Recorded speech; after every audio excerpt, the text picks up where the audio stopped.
Welcome to the maddening world of P.S. Gifford. Are you sitting comfortably? Good. Then I shall begin. Today's story is entitled The Extraordinary Case of the Killer Tits of Yorkshire by P.S. Gifford. Hilda Weatherspoon was the sort of woman that men ogled in women's underwear ads. At 24, she was the most red-blooded chap's idea of the perfect woman. Well, that is until she opened her mouth. Harry Smith, in sharp contrast, is a 53-year-old successful businessman, or should I say was. He had been manufacturing toothpicks since he was a young man, and now was the third largest toothpick manufacturer in entire Europe. Those thin wooden sticks over the years had surprisingly amassed him a substantial fortune. He had everything that a man might materially desire. He drove a brand new high-end Italian sports car, painted in the brightest shade of red that you could ever imagine. He owned a ridiculously oversized yacht with which he sailed to the Caribbean each spring for 3 relaxing weeks. He lived in an Edwardian manor house on several acres of the greenish Yorkshire fields, plus owned a trendy flat in the most fashionable section of London. Yet, despite all this, something was horribly missing from Harry's seemingly perfect existence. A loving partner. It was on a balmy July evening at a high-profile RSPCA meeting that fate had designed them to meet. He was instantly drawn to her goddess-like looks, that stunning, almost natural, blonde hair, her empty blue eyes, and her ample, well-proportioned, luscious, and dare I say, juicy figure. And the fact that she was softly glistening with sweat did not hurt any either. Despite Harry being a balding, squat, middle-aged man, Hilda was equally attracted to him. Either that or she noticed the flash car he had arrived in. Well, one thing naturally led to another, and then another, until yet another, which common decently prevents me from elaborating on here, folks. But suffice to say that before they knew where they were, they found themselves engaged. Within 6 months, they were wed. Apparently, the wedding was a lovely affair. All sorts of fabulous people attended. The finest champagne was served, chilled to just that perfect temperature. That pompous English chef, you know the one I mean, but for legal reasons I'm not going to mention him, was there preparing tantalizing, delicious, albeit slightly pretentious food. Alas, I can't elaborate any more details, as I wasn't actually invited myself. Not that I am bitter or anything. It was on the 3rd Monday that they returned from their honeymoon in Barbados that something peculiar happened to Hilda. She always had, I must explain, a strong affection for animals, and in particular, birds. Which explained why she was at the RSPCA function when she met Harry. Please, listener, do try and keep up, you silly person, you. She was just finishing up her morning kippers on a steaming mug of hot tea when she happened to glance out of the window. There, in the middle of the manicured grounds, were the perkiest, most beautiful pair of tits that she had ever seen. She simply sat there, practically trance-like, for almost an hour, watching on in glee.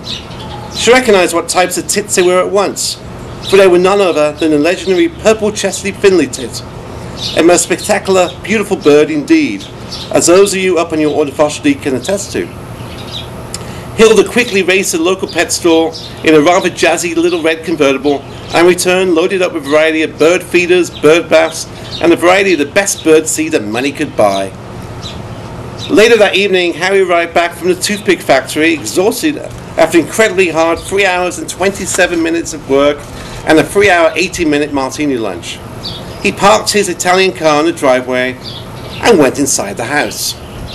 The next morning, at a very early 10:30, Harry was ready to once more face the hard daily slog that is the life of being a toothpick factory owner. He affectionately kissed Hilda on her left cheek goodbye and went out to his flash motor. Right in the middle of the fabulous red paint adorning the bonnet was a rather large and stomach-turning splotch of bird poop.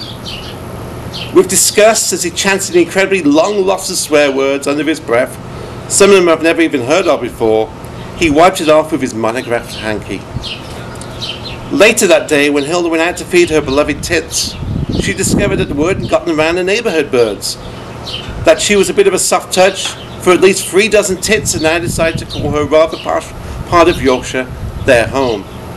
Hilda was delighted. She sat there in the middle of the green grass, and the birds sang softly to her, as if thanking her for her kindness. Some of the bolder tits even ate it out of her perfectly manicured hands. At 5:30, Hilda suddenly realised that Harry was due home, and that she had to make him his tasty dinner, which was a major part of her matrimonial duties.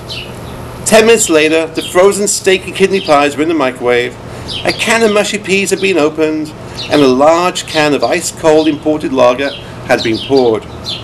It was the next morning when the situation got, well, not to mince words, a bit on the bizarre side.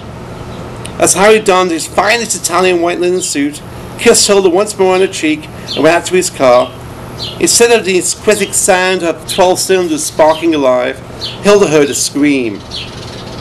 The sort of a scream that sends shivers down the spine of the bravest souls. Pulling on a frilly pink dressing gown and matching slippers, she urgently, after checking her lipstick, finally raced outside. Hilda, I hate to tell you, laughed at the scene that met those empty blue eyes of hers. That red sports car was covered in dozens upon dozens of hearty bird poops from the well-fed Tits. Henry, his cheeks bulging and matching the colour of the Italian paintwork, was jumping up and down in a rather deranged and crazy manner. It was then, as he bopped upward, he noticed all the bird feeders, bird baths and such like tastefully arranged in the back garden. He also noticed on the next bounce the near 100 or so tits that were happily singing away. Racing quickly inside the house, he returned moments later brandishing a cricket bat. No one quite knows what happens next. I certainly don't. Hilda, the only witness, is still recuperating in the rubber room of a local sanitarium. But I will share this. According to the local newspaper, 3 hours later when the police arrived, they discovered a most gruesome scene indeed. Those killer tits were greedily pecking away at Harry's now dead body. It was absolutely horrible, Inspector Jimmy Herbert was quoted as saying. It was like something out of a bloody Hitchcock movie or a Stephen King novel. It gave me nightmares for weeks, it did. So there we have it. The extraordinary case of the killer tits of Yorkshire.